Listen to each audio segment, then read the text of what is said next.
Ya, bismillah. Assalamualaikum warahmatullahi wabarakatuh.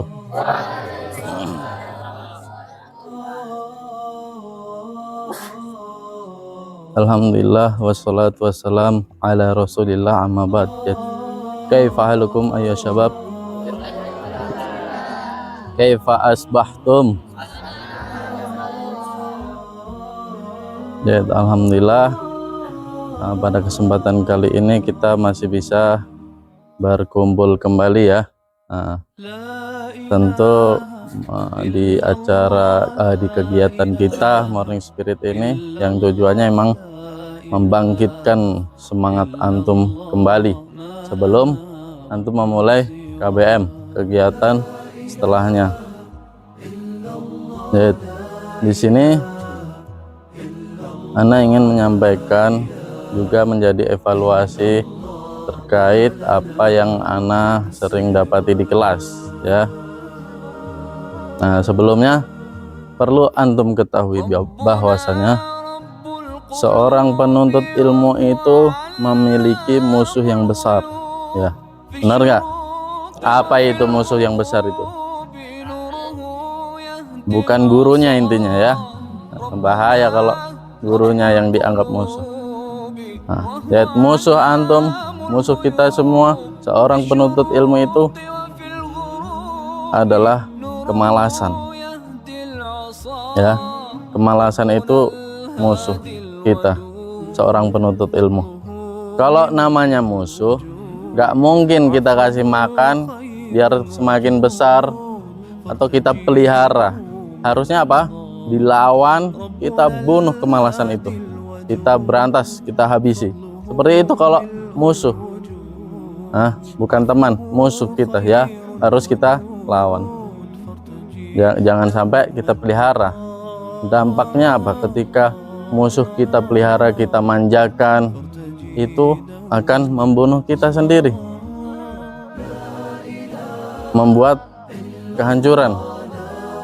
Nah, seperti di kelas, ketika antum pelihara kemalasan, akan membuat gaduh, akan bercanda, teriak-teriak, bahkan tidur. Nah, itu yang akan terjadi. Itu karena kemalasan tidak kita lawan ya.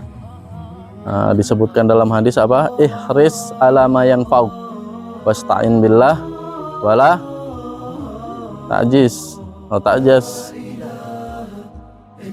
Jadi ihris, bersungguh-sungguhlah dalam segala sesuatu yang bermanfaat bagi kalian. Sungguh-sungguh, bersungguh-sungguh, semangat. Nah, wasta'in billah, dan minta pertolongan kepada Allah Subhanahu wa taala. Dan jangan putus asa, jangan patah semangat, jangan menyerah, jangan lemah. Seperti itu. Bersungguh-sungguh harus dilawan. Memang harus semangat. Lawan katanya semangat ya malas. Nah, harus dilawan malasnya, karena itu adalah musuh. Ya, beberapa hal yang ingin Ana sampaikan, yang seperti saya katakan tadi, ini sering saya dapati juga di kelas.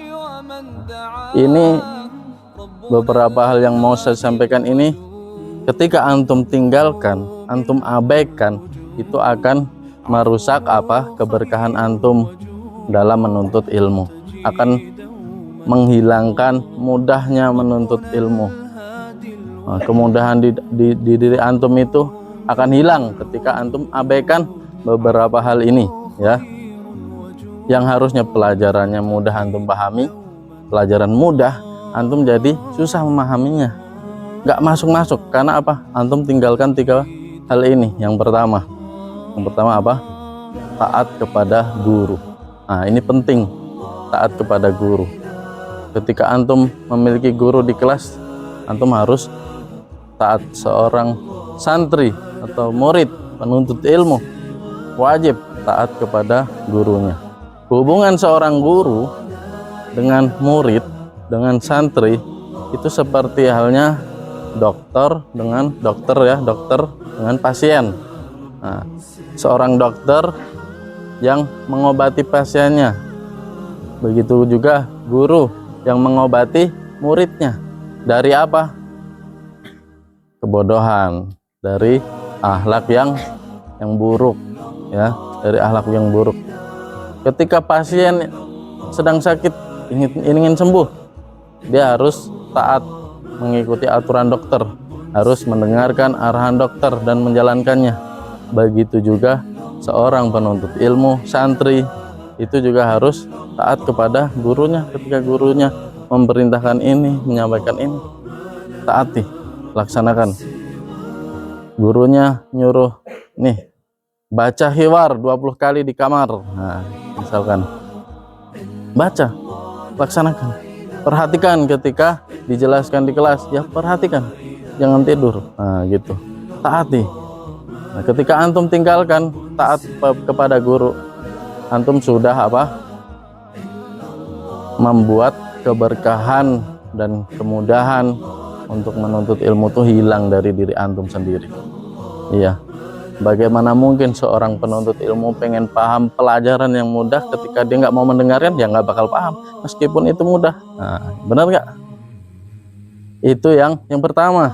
Kemudian yang kedua, memperhatikan, kemudian mendengarkan dengan baik ketika guru di kelas itu menyampaikan pelajaran-pelajaran. Nah, itu harus diperhatikan, didengarkan, fokus dengan baik. Apalagi yang disampaikan itu apa? Berkaitan dengan Al-Quran dan As-Sunnah. Harus antum perhatikan dengan baik. Disebutkan dalam Quran surat Qaf ya. Inna fi dzalika ladzikra. Nah, itu surat apa? Qaf, benar? Nah, antum hufad. Nah, insyaallah. Inna fi dzalika ladzikra liman kana lahu qalbun. Liman kana lahu qalbun aw alqasam. Wa huwa syahid. Syahid, penglihatan dah, dan dia melihat. Jadi di dalam Al-Quran itu terdapat pelajaran-pelajaran, peringatan-peringatan bagi orang yang memiliki hati. Pertama, hati disebutkan al-qasam'ah, yaitu menggunakan pendengarannya, maksudnya telinga. Bahwa syahid, dan dia menyaksikan, melihat dengan penglihatannya, mata ya. Nah, dari ayat ini kita bisa tahu semua pelajaran yang ada di Al-Quran, semua peringatan-peringatan, faedah-faedah, manfaat itu bisa kita ambil, bisa sampai kepada kita ketika kita menggunakan 3 panca indera ini.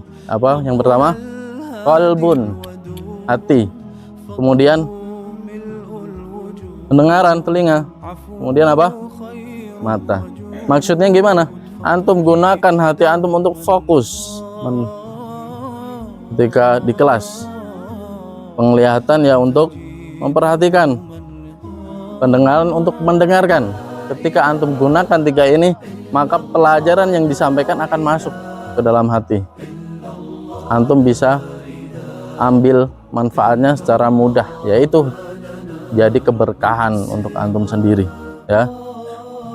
Gak mungkin orang mau belajar, pengen paham ini itu, tapi tidak mau menggunakan pendengaran untuk mendengar, penglihatan untuk melihat, malah ditutup, tidur. Kemudian apa? Hatinya juga nggak fokus, pikirnya kemana-mana. Itu nggak bakal, jangan harap antum bisa paham pelajaran. Artinya apa? Keberkahannya tidak ada, diambil oleh Allah Subhanahu wa Ta'ala. Kemudian yang terakhir adalah bersyukur. Jadi seorang penuntut ilmu, santri, murid itu harus bersyukur. Bersyukur atas apa? Segala yang diberikan oleh guru antum, ustadz antum, asatidzah. Guru yang mendidik, membimbing, mengajari antum di kelas, atau bahkan memperingati antum dengan keras mungkin ya.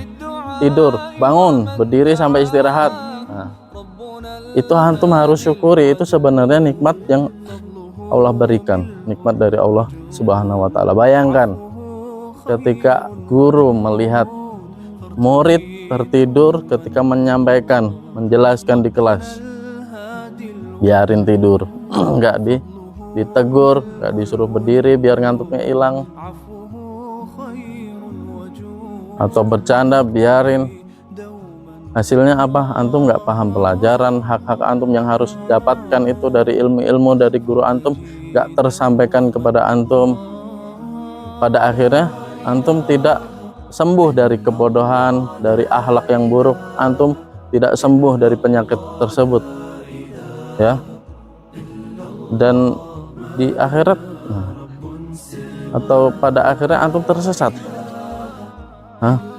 Makanya itu segala hal yang diberikan oleh guru selagi itu untuk kebaikan antum semua, peringatan, pelajaran, wajib antum syukuri. Ketika antum bersyukur dengan semua itu yang diberikan oleh guru, kadang sedikit ada hukuman ketika di kelas karena ini itu, karena lalai, antum tetap bersyukur, akan turun tuh keberkahan dan kemudahan bagi antum dalam menuntut ilmu.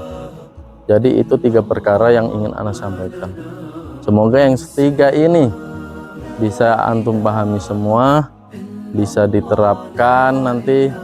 Setelah ini ada perubahan di kelas, antum menjadi lebih baik, sehingga Allah pun juga ridho dengan perjuangan antum menuntut ilmu, memberikan kemudahan, keberkahan, kekuatan, keistiqomahan, segala-galanya yang Allah akan berikan kepada seorang penuntut ilmu yang seperti itu, yang ikhlas terutama, dan menjalankan apa yang harus dijalankan, seperti taat kepada guru, mendengarkan ketika perhatikan ketika dijelaskan dan tidak main-main, dan juga selalu bersyukur. Semoga yang sedikit ini bisa bermanfaat bagi kita semua. Apabila ada salah kata, saya mohon maaf. Wassalamualaikum warahmatullahi wabarakatuh.